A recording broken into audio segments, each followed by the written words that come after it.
All right, so KC over Washington. Now, me personally, the KC over Washington is just an absolute anomaly. And it is so funny to me that with Kansas City, we have like this perspective that, Kansas City's been kind of playing down football this year, which is true. It's like when you look at it, this is just not Kansas City. This is not the team that we're used to seeing. Like you almost got bested by Washington. Like they were leading at one point in time. So it's so funny to me that like just they're such an anomaly. They're a different brand of football altogether. So in this one, they have the standards of like this high team. And then when they, play bad, it's when they're throwing interceptions or doing anything like that. So even in what people think about as like a down game, 400 yards, 2 TDs, and 23 fantasy points for Patrick Mahomes. Hill has a great game. Kelsey has a great game. Demarcus Robinson sneaks in a touchdown. Daryl Williams has 2 touchdowns that I don't care about at all. But it's just like, it's so insane how we have this perspective of like Kansas City's having a down beginning of the season and they're just ridiculous fantasy points every single week. So keep rolling those guys out. Demarcus Robinson, he sneaks in the touchdown for a good game. I'm not looking at that unless Hill sits next week, but I doubt that Hill sits next week. Daryl Williams, I super don't care. Have your 2 touchdown day. Same as Clyde Edwards-Helaire. I don't trust you. I don't trust this at all. If you have to roll him out, you absolutely do. So don't hear what I'm not saying. If you have to play him, you do. If you paid for him, if you don't have a better option, you absolutely play Daryl Williams. But it's still one of those players that I really don't want to put in my lineup. And even if he does have those 2 touchdown days, I don't care. I don't care. I don't want any part of it. My boy Heineke, he not a great stream this week. I thought he was going to have a great game against Kansas City. He did not. Just not very productive. No rushing. No chances at rushing touchdowns. It's his first game with no rushing at all. So he had moments of flash, but he missed some crucial moments. McLaurin, I'm not worried about him. Keep rolling him out. He had an off day, but whatever. Keep rolling him out. Ricky Seals-Jones, who I like this week as a tight end streamer. Boom. Blast away for the touchdown. Came in for you for that streamer.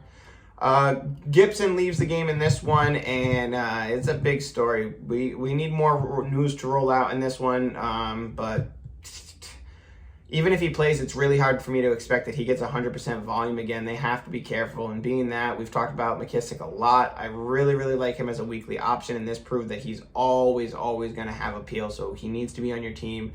It's cuffing season, has to be rostered, and he's my number 1 waiver target if he's not rostered, for sure. Never mind anything else. He should have been rostered. If he's not, he's your number 1 target for sure. And I don't even care. Like, people might say, oh, what about the Denver running back or the Cleveland running backs? That's a rental. J.D. McKissick is not a rental. J.D. McKissick is a year long. You can play him, and if Gibson sits, he's a running back 2 with running back 1 upside. So Arizona, they remain undefeated against the Browns. So Arizona's playing some really good football, man. Kyler Murray, I know the Browns had a lot, but Arizona just looks crazy. Kyler Murray, he's very good. So is Nook. AJ Green shows up with a good amount of targets in this one. He's still scary moving forward. It's hard for me to trust AJ Green every single week. It really is. He's one of those guys where I pick up if I really have no choice. If it's bye week, something like that. I don't like that. Kirk and Rondale Moore, they remain at the interchangeable role for me. I know that AJ Green had the better game. But I still think that Kirk and Rondale Moore really interchange for the entire season, and I have Rondale Moore as somebody I like long-term over Christian Kirk. I still like Christian Kirk, but I'm just saying Rondale Moore I think has long-term value, especially in dynasty leagues.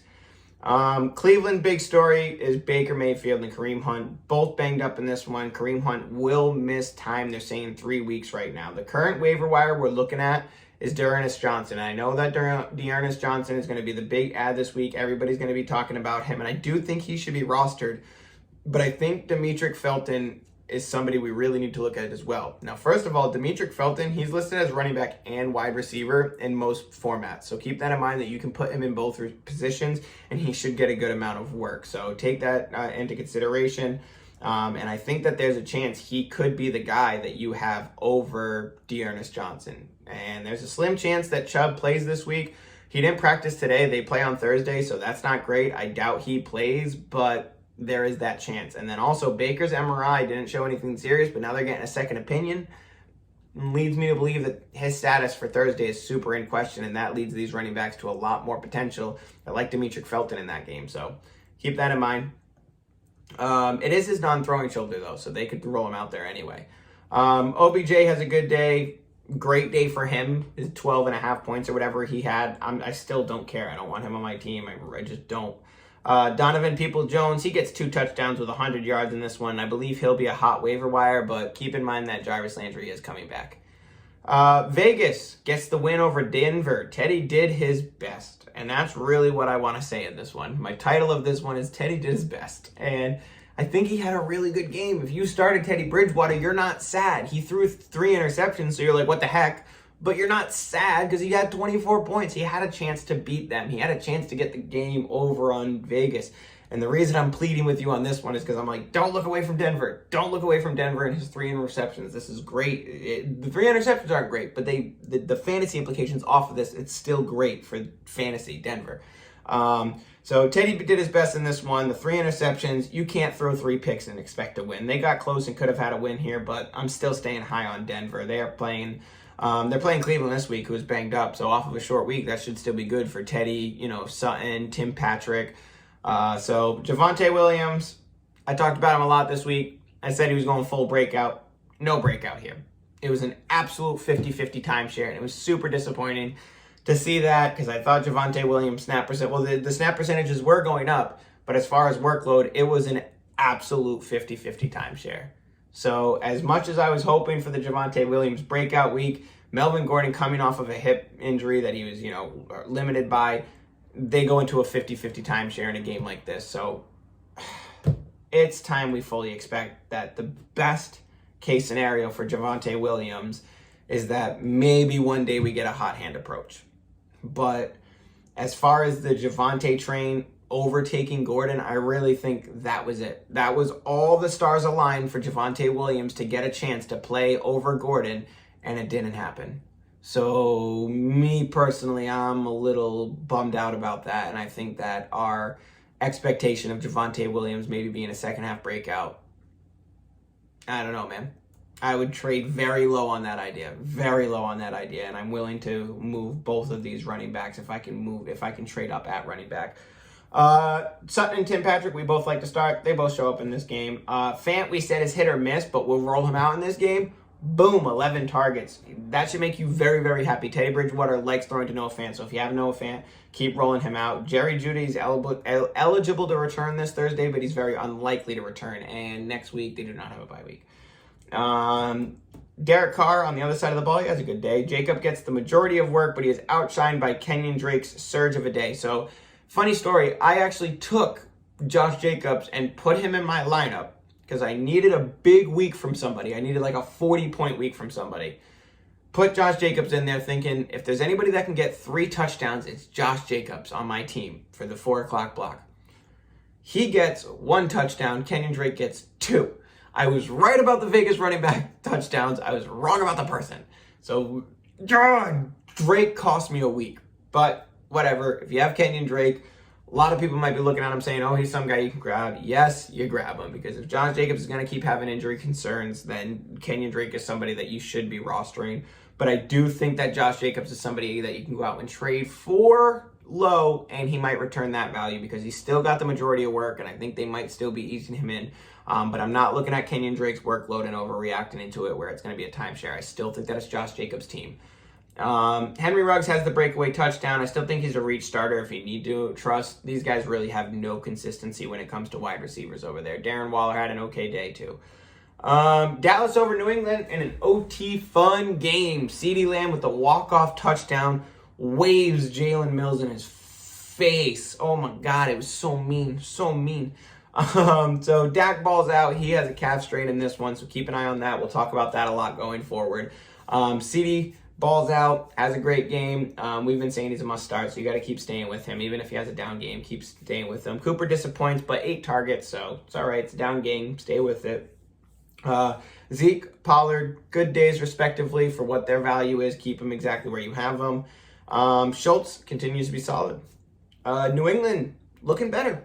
Looking better. Not going to lie. I'm impressed with my Pats. I'm a Pats fan. I'm impressed with the Pats in this one. So New England's looking better. Mac playing this way against Dallas is pretty good. Hunter Henry, we've said that he's finally taken the step ahead of Jonnu, and they both got 2 targets, but I stand by the fact that it looks like Henry is the, the guy that they want to get involved in more, and that he's the more trustworthy one in this offense. So Kendrick Bourne, he gets the breakaway touchdown, and as a Patriots fan and on the show, I've been saying it a couple times, you gotta get Kendrick Bourne more involved. You gotta get Kendrick Bourne involved. You have to. So Jacoby Myers as well, great flex play every single week. He showed up in this one for an okay day. Damian Harris has a good day, which is kind of surprising to me, I won't lie. But I was surprised by New England's play in this one as well. So Ramondre Stevenson, he had a good game in this one. So I did say that I think that Damian Harris is going to lose work and he's not going to be reliable, because you're going to see Brandon Bolden and Ramondre Stevenson. We saw way more Ramondre Stevenson. Damian Harris got his workload, but it was, both of them got into the end zone. So when you both get into the end zone, that makes you look like you had good running back days. But I'm still very worried, and I'm still, game dependent on these guys. So if you want to bet on a touchdown for one of them, you can, but I'm still very, very worried about the team over there. Pittsburgh, best Seattle in overtime, and oh my God, man, this was such a ugly game. I was tired too. I didn't even want to keep watching the game. I was like, do I have to keep doing this right now? Because this is just painful to watch. So Gino, man, come on, man. Come on, dude. How, man? This is so bad. So we predicted a lot of targets, but he just spread the ball around everywhere for like 4 yards apiece, killing everybody's value. Basically, everybody's value he killed in this game. So this is a scary situation as long as Geno Smith's in there. So Seattle is in talks with Cam Newton, but this is still a very shaky situation until Russell Wilson gets back. I'm very, very worried about Tyler Lockett. Alex Collins, he had a great day against Pittsburgh. I would keep rolling him out. He might be injured this week. They might be out, so they're day-to-day with him. But Rashad Penny's coming back. We don't know what's going to happen with there, but I still have Alex Collins as my top back. I expect him to play. He doesn't have a bye week, but I expect him to play this week. So keep him in mind that if he's, you got him as a starter, keep him as a starter, keep him in your lineup. And it's a hip stinger, so he should be all right. Rashad Penny could also be in the fold, but I also expect him to see the, Travis Homer and all them. Like, you got to compete with them before he just gets the running back to volume. So Big Ben looks so bad. He put everything into that one Deontay touchdown last week. I'm telling you, I was talking about it last week, and I was like, I think that we just watched Big Ben use up all of his strength for that one, breakaway touchdown to Deontay Johnson last week. So looks bad. Big Ben looks bad. Najee Harris, he's great. He's the binky for this team. He's going to keep getting that workload. Deontay Johnson keeps it up, and I've been saying I love him as a wide receiver. I'm still high on him as a trade target. Chase Claypool, he disappoints in this one, but he had the target, so I'm going to keep using him. I'm going to keep firing him up. The team wants him in the fold, so I want to keep using him on this one. The blame really goes to Big Ben on that one for me, absolutely. If you could trade low on Claypool, I definitely would. Pat Freemuth, he gets a lot of work in this one, 7 for 7, so got to keep an eye on him. If you're tight end desperate, that's definitely a player that I'm willing to keep an eye on. So everybody, that is my show. Thank you so much for tuning in with me. Thank you so much for hanging in there. I know it was a late show. I'm going to try to get on here earlier tomorrow and fire up that show, but my daughter really does dictate what we do here. So I'm trying my best, everybody. Tomorrow's show is the waiver show. So keep that in mind. We're going to be talking about Buffalo and Tennessee. Obviously, I got Buffalo in this game going because Buffalo and Josh Allen's a stud. But we will be talking about waivers tomorrow, trades, some stuff like that. Fire up your questions at me. Hopefully, I'll answer some of those. Follow me, as always, on TikTok, at Fantasy Daily Football. That's where I do most of my questions and whatnot. I check most often. YouTube people, Spotify people who rolled over, thank y'all so much. Have a good night. Be easy. Thank you.